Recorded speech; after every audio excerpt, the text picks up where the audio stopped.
Why is it that so many Black Americans leave the continent of Africa after having moved there? In this video, we're going to explore, in our opinion, why Black expats change their minds about living abroad. Stay tuned.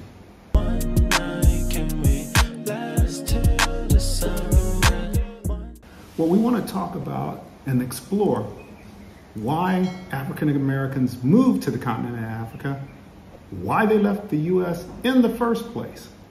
Let's look at the Great Migration, which took place about 1910 through 1970, when approximately 6 million of us fled the South for greener pastures up north. So this is almost a third exodus we're talking about here, moving from the U.S. to the continent of Africa. And it's possibly of a greater magnitude. Back then, which isn't really so long ago now that I think about it, the oppressive South made the opportunities in the North, they seem much more desirable. Whether you want to leave or not, do these reasons for thinking of moving resonate with you? Let us know. Now, instead of moving north, in this case, we're moving across the Atlantic. We ourselves were interviewed by the New York Times for the article on Blackset, and there is more news coverage every day on this exit that's taking place. Some of the things that are popping up that we're hearing when we talk to people, when we hold group meetings, when we hold consultations are, folks, they're running away from the political scene. Systemic racism, it's costly to live. They want to reconnect with their homeland, the U.S. financial situation. How about the decline of the U.S. dollar? Crime, unhealthy food, I'm talking GMOs and all the other experimental things that are done. What about the demise of Social Security? We're looking at the baby boomers who wonder if there's going to be any money left for them. Or, as our young guys tell us, the American dream of home ownership, it's now a nightmare. And still related to them, student loans. But is the continent of Africa what they expected? All these Black expats coming over? Sadly, this results in Black expats returning home to the United States. We're going to take a look at 7 items, and it's a list in reverse order. So we'll start with, in our opinion, and that's what all of these are, our opinion. Number 7, the cost of living. So there's statistics that are found on many reputable sites like Numbeo and things like that. But you got to remember to put them in the context. What do I mean? Well, for example, a lower cost of living may equate to more social problems. Don't have the funds to spread around to take care of these kinds of things. Lower cost of living may cause an influx of higher wage earners who slowly price out the locals. Not good for the local environment, but at the same time, it's creeping up so that people who are coming here think they're gonna get a great deal, and they realize, wait a minute, the cost of a house here is starting to look like the cost of where I came from without the amenities. The locals may charge you more thinking, well, you can afford more. Are you trying to live the lifestyle of your country of origin, but be an expat? That's definitely going to cost you more. Number 6, income. Couldn't get a job or couldn't start a business. Many countries require you to have a consistent source of income. Our natural inclination from the West is a traditional job. That right there is a snare. Your host country will naturally enact laws to hire its own citizens. It makes total logical sense.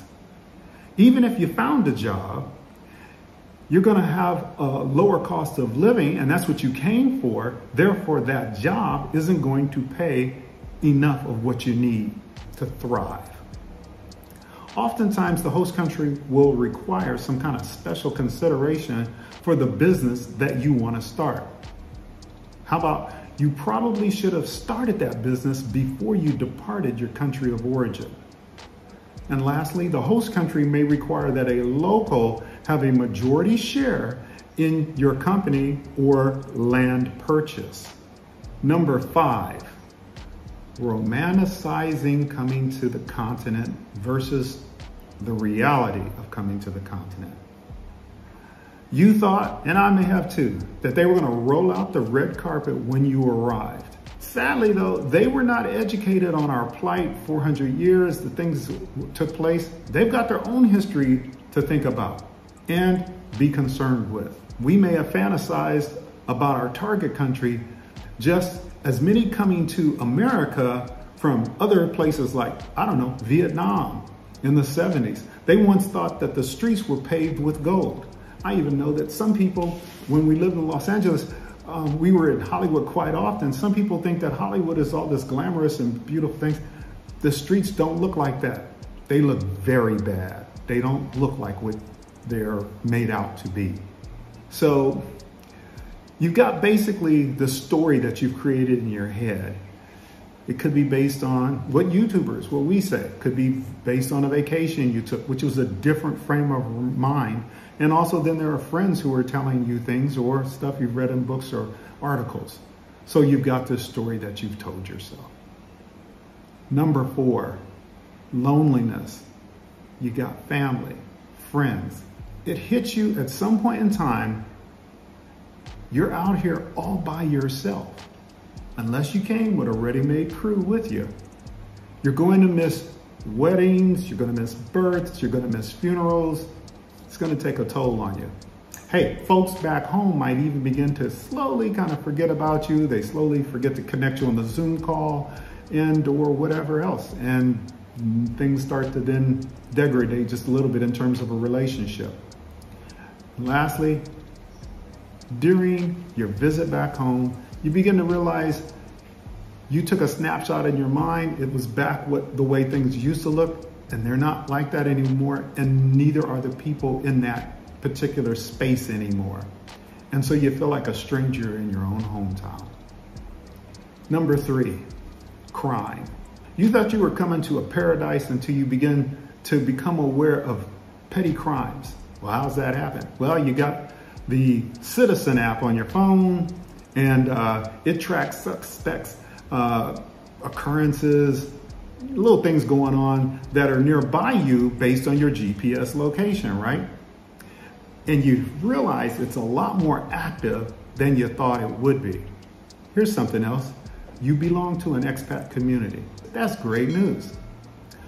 That community is probably smaller than a regular city, right? Obviously. Because of the numbers being smaller, you're going to be more aware through the grapevine of incidents popping up in your WhatsApp and what's going on. And then you begin to realize, oh my, there's crime. There really is. It's not the paradise I thought. Number 2, lack of infrastructure.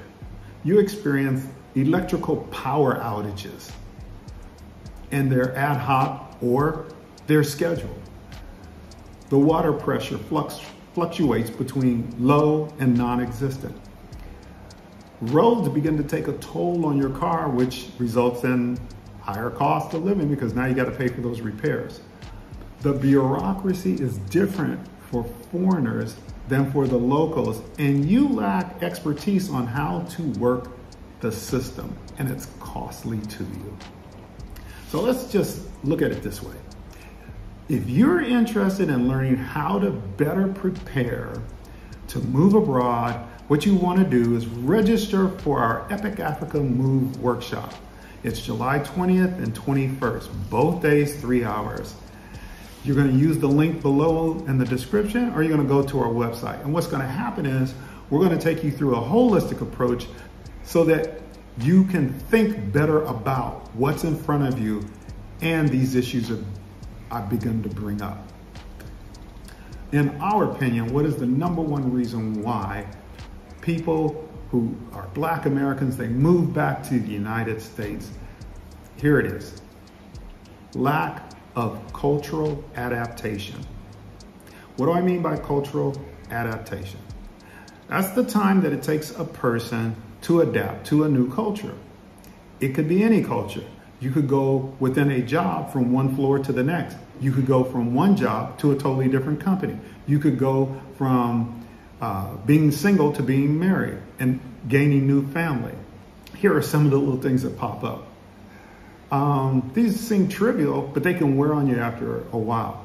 You realize that your natural attire isn't 100% what they're looking for.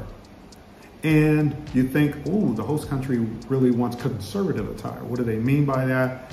But you're the only one who doesn't seem to know quite well. Also, you may grow weary in the culture of not seeing road signs, direction signs in your own language. Of course, you're not going to see them in your own language. You're in another country now, but that can begin to wear on you after a period of time. The food, we call it comfort food. Suddenly it's not a comfort because you can't find the comfort food that you're used to that brings you comfort. And so you're at this weird rock and a hard place where you're just not getting what you normally would fall back on. Basically, some cultural norms you just don't understand. You just don't get them. They're over your head. I remember being in Japan and learning that doing this is big no-no. Don't make the okay sign. You also do not eat while walking on the streets, although people were eating in the metro, which where I had been before was a big no-no. But they don't eat on the train, they eat right there, and they don't walk while they eat. Very interesting. These are some of the things that I've encountered in general in travels in life, and they popped up and they caused me to kind of think. But that number one reason, lack of cultural adaptation. So there's this guy, business guru, his name's Peter Drucker, and in a Wall Street article back in the 90s, he said that culture, no matter how it's defined, is singularly persistent, okay? And what we mean by that is no matter what kind of strategy you come up with, the country where you now are, that's the culture that's going to win. It's going to, your strategy doesn't stand a chance, basically. There's a guy named Severe Lisgard. He's Norwegian, and he came up with this cultural adaptive curve model. And basically it's a dip. They call it a dip. And they're saying that there are these 4 different stages. There's the honeymoon stage, the cultural shock stage, the recovery stage, and the adjustment stage. And so if you have an awareness of what you're going to go through, even though you can't control it, but at least you have awareness, then you're better able to transform to be able to be successful and thrive, not just survive. So tell us what you think, whether you are moving or not. What do you think of these 7 items? There are opinions. Are there any that stand out to you? And what do you have to say about that? We adore getting to travel to new countries. We love researching new places to go, attractions to check out while we're there, and finding the underground gems tourists don't know about. Unfortunately, our life as a digital nomad isn't always just about enjoying tasty foods and beautiful sights. No matter how hard we prepare, sometimes the unexpected happens and you have to be ready. I always triple check the weather before embarking on a new adventure, but sometimes natural disasters, accidents, or a crime can happen while traveling. That's why we recommend Nomad Insurance by Safety Wing for anyone considering a life of travel. Their flexible policies cover incidents in over 185 countries, and we don't need to provide a travel itinerary in advance. In fact, you can sign up for Safety Wing even if you're already on the go. Click the link in our video description to learn more.